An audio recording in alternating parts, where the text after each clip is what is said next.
민수기 17장입니다.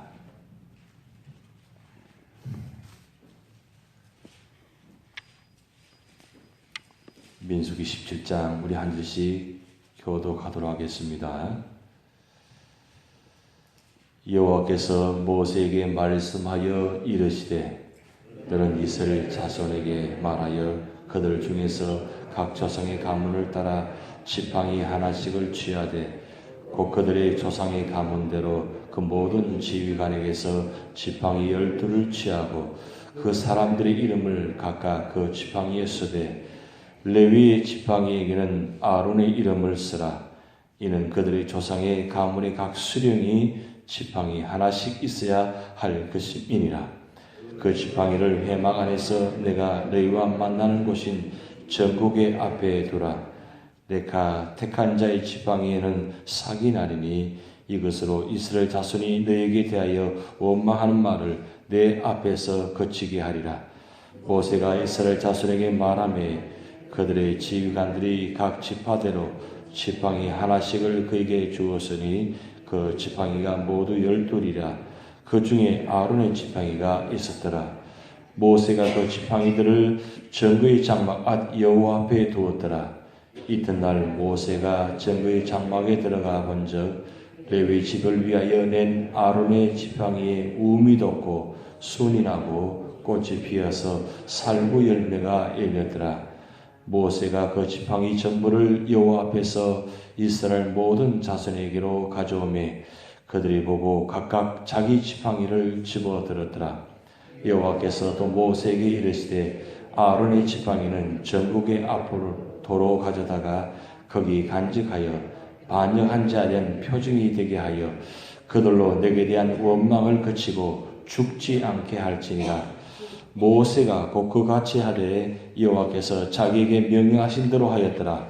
이스라엘 자손이 모세에게 말하여 이르되 보소서 우리는 죽게 되었나이다. 망하게 되었나이다. 다 망하게 되었나이다. 합독하시겠습니다. 가까이 나아가는 자 곧 여호와의 산막에 가까이 나아가는 자마다 다 죽사오니 우리가 다 망하여야 하리까. 아멘. 오늘 민수기 16장, 17장의 역사적 시점은 광야 38년경입니다. 거의 이제 광야 40년을 다 진행하고 이제 마지막 가나안 땅 들어가기 직전에 한 모습의 장면이 지금 민수기 16장, 17장 배경에 나타납니다. 어제 말씀드린 대로 민수기 16장에 보면 이 고라와 다단의 반역으로 말미암아 14,950명이 죽었습니다. 고라의 일로 죽은 자가 250명, 그리고 그 연병의 사건을 죽은 자가 14,700명, 그러니까 14,950명이 마지막 순간 조금만 더 기다렸다면, 조금만 더 순종했더라면 가나안 땅에 들어갈 수 있는 그런 모습들인데 결국은 하나님의 권위에 도전함을 말미암아 결국은 하나님께서 이 14,950명에는 엄청난 일인이 결국 광야에서 38년경에 죽게 되었던 모습을 우리가 어제 보았습니다. 우리가 참 중요한 모습은 우리가 언제나 삶의 자리마다 우리 삶의 모습들이 이 하나님 앞에 서는 모습 참 중요한 겁니다.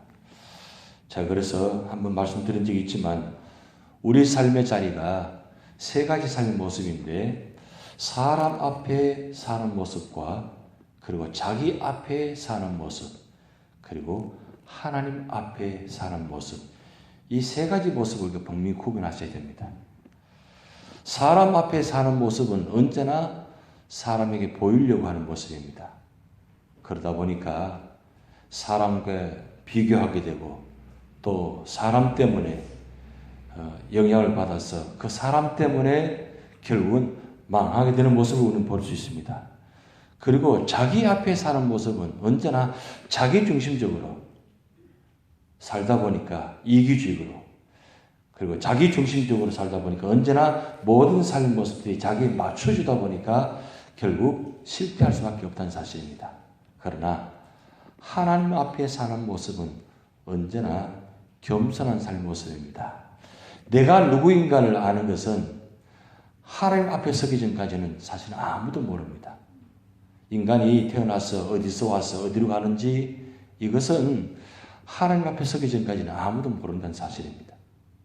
오늘 우리가 새벽기도 나와서 이 자리에 있는 이유가 뭐냐면 우리가 내가 누구인가를 이 자리에서 바로 안다는 겁니다. 그리고 내가 누구인가 아는 사람은 그 소속관 그리고 분명히 내가 어디에 소속되어 있었다는 것을 바로 안다는 사실입니다. 그래서 우리는 날마다 하나님께 엎드릴 수밖에 없습니다. 하나님 앞에 사는 사람은 언제나 삶의 자리가 순종의 삶의 자리가 되고 그리고 하나님 뜻을 따라 살아갈 수밖에 없습니다. 왜냐하면 그렇게 살지 않으면 하루 살아갈 수 없기 때문입니다. 우리가 기도한다는 것도 바로 그것입니다. 우리 기도하는 것은 내가 가지고 있는 것의 소원을 하나님께 아뢰는 것이 아니고 하나님 뜻을 깨닫고 그 하나님 뜻을 따라 삶을 살아가는 자리가 바로 기도의 자리입니다. 그래서 기도할 때마다 내가 먼저 기도하기보다는 오늘도 하나님 나를 통해서 무엇을 하기를 원하십니까? 하나님께서 오늘 내 삶의 자리를 통해서 무엇을 이루기를 원하십니까? 그리고 하나님 뜻이 무엇입니까를 뜻을 깨닫고 알고 그 사실을 받아들이고 순종하고 그 뜻에 따라서 하루하루 살아간 사람은 실패하지 않습니다. 그리고 그의 삶이 언제나 축복의 삶이 되고 그 삶을 하나님께서 인도하십니다. 오늘 민수기 17장은 그 말씀을 하시고자 말씀을 하신 장면입니다. 하나님께서 민수기 10장을 통해서 이 고라의 반역과 그리고 연복으로 말미암아 죽은 사건을 통해서 하나님 뜻이 무엇인가를 지금 분명히 알리고자 12지파의 사람들을 그 족장의 한 사람들을 이름을 세워가지고 그 지팡이들을 다 하나씩 가져오게 해서 그 지팡이에다가 각 족장의 이름을 쓰게 해서 하나님 정거궤 앞에 두게 만듭니다.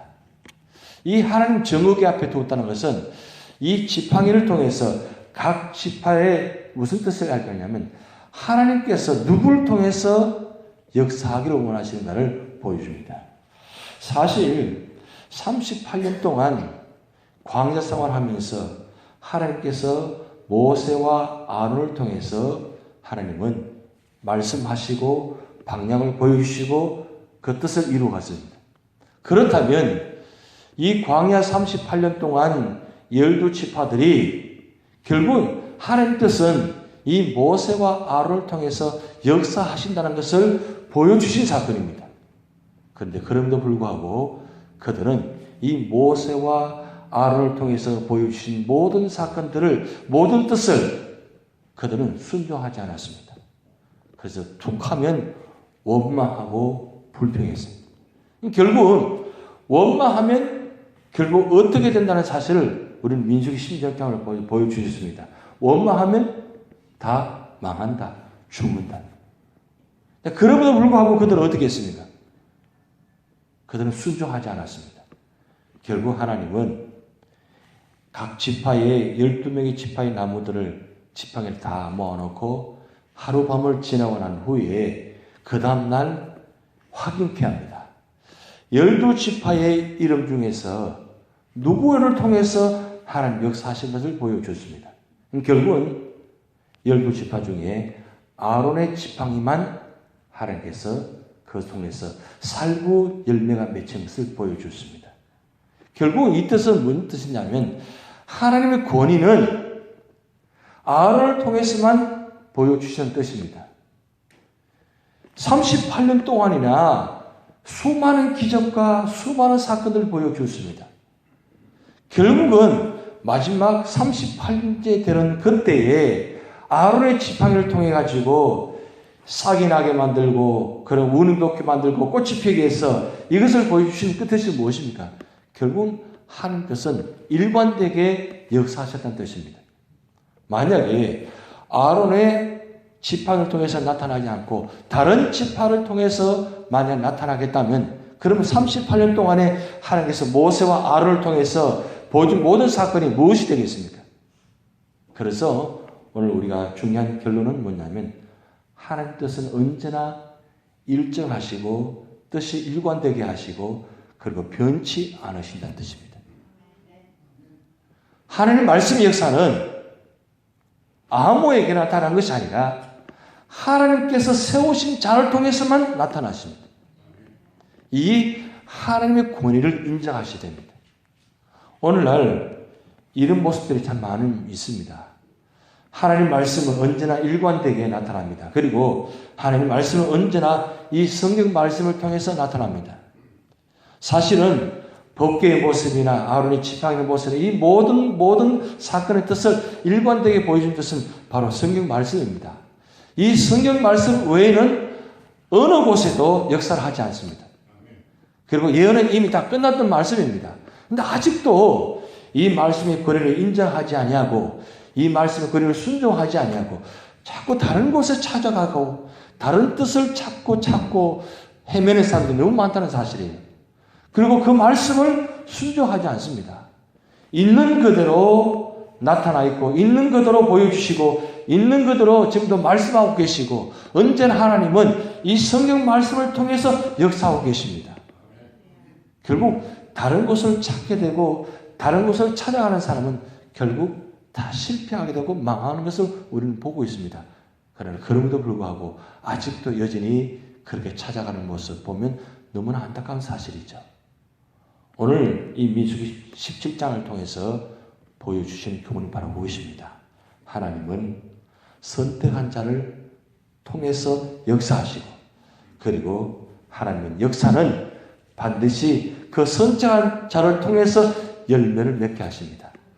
하나님은 오늘 우리에게 말씀을 주시고 그리고 우리에게 직분을 주셨습니다. 이 말씀과 직분은 무슨 뜻이냐면 이 말씀은 하나님 말씀을 통해 역사하신 뜻이고 우리에게 직분을 주신 것은 그 직분을 통해서 열매를 맺게 하십니다. 우리가 가을입니다. 가을에는 반드시 열매가 맺히는 계절입니다. 열매가 맺힌 나무에 이 가을에 열매가 맺히지 않는다면 분명히 그 나무에 문제가 있는 것입니다. 오늘 우리 삶 속에 우리 삶에서 과정 속에서 우리가 받은 은혜가 있고 받은 축복이 있고 받은 직분이 있습니다. 이 받은 은혜와 이 받은 직분 가운데에서 아직도 우리가 열매가 없다면 우리가 그동안 살아온 모습 속에서 우리가 다시 한번 점검해 보아야 됩니다. 하나님은 반드시 그 삶의 과정을 통해서 역사하십니다. 그리고 열매를 맺게 하십니다. 그런데 어떤 자에게 열매를 맺게 하시느냐? 그 말씀대로 순종하고 그 말씀대로 따라가는 사람 그리고 실천한 자에게 하나님은 열매를 맺게 하십니다. 그래서 오늘 우리 삶의 자리가 말씀의 순종함을 통해서 열매를 맺게 해서 열매를 통해서 하나님 살아계심을 증거하는 것입니다. 오늘 이 살구나무를 통해서 열매를 맺게 하셨는데 이 살구나무의 원의 뜻은 깨어난다, 부활의 의미가 있습니다. 이 부활의 의미 무슨 뜻입니까? 하나님은 이 살구나무를 통해서 죽은 나무에 생명의 역사를 나타나서 부활케 하시는 역사. 우리는 마른 막대기 같은 모습들입니다. 그런데 이 마른 막대기 같은 우리에게도 하나님 역사하시면 이 살구나무에 꽃이 피는 것처럼 우리에게도 성령의 열매가 맺힌다는 뜻입니다. 그 말씀을 순종하고 믿는 자에게 부활의 역사가 나타나는 이 생명의 역사. 그래서 이 아론의 상한나무 지팡이는 예수님의 생명의 역사를 보여주고 있습니다. 결국 예수 그리스도 안에 있는 사람, 예수 그리스도의 십자가를 믿는 사람, 그리고 예수 그리스도의 십자가를 붙들고 믿음으로 순종하는 사람에게는 죽음도 있지만 부활의 의미도 있다는 사실입니다. 우리의 마른 막대기 같은 우리 사람을 하나님 우리를 불러서 구원해 주셨습니다. 그렇다면 오늘 우리 삶의 이제 반드시 여러분을 통해서 부활의 생명을 보여주시기를 원하십니다. 부활은 아무 은혜가 나타나지 않습니다. 믿고 순종하고 받아들이고 그 말씀대로 따라가는 사람, 그리고 예수 그리스도 십자가 안에서 죽는 사람에게만 나타납니다. 하나님 미랄이 땅에 떨어져 죽지 않으면 하나님 그대로 남아있지만 하나님 미랄이 땅에 떨어져 죽으면 열매가 맺힌다고 했습니다. 오늘 여러분의 삶의 자리가 죽음의 자리가 되면 반드시 열매가 나타납니다. 그러나 순종하지 아니하고 그냥 있는 것은 모두 내 있는 성격 그대로 내 모습 그대로 살아있으면 역사하지 않습니다. 그러나 말씀에 철저히 순종하고 그리고 내가 있는 자리에서 내가 없어지고 내가 다 죽고 순종함을 통해서 그 자리에 나타나면 하나님은 나의 순종을 통해서 하나님은 생명의 부활을 나타나고 열매가 맺혀집니다. 그래서 삶의 자리마다 풍성하게 9가지 놀라운 열매가 맺혀지게 나타나십니다. 하나님은 죽은 자를 통해서 부활을 나타내게 하십니다. 오늘 이 삶의 역사가 여러분을 통해서 나타날 줄 믿습니다. 다 같이 기도를 하시겠습니다. 하늘에 계신 우리 아버지여, 이름이 거룩히 여김을 받을지어며 나라의 임하옵시며 뜻이 하늘에서 이룬 것 같이 땅에서도 이루어지이다. 오늘날 우리에게 일용할 양식을 주옵시고 우리가 우리에게 죄진 자를 사하여 준 것 같이 우리 죄를 사하여 주옵시고 우리를 스며들게 하지 마옵시고 다만 악에서 구하옵소서. 대개나라와 권세와 영광이 아버지께 영원히 있사옵나이다. 아멘.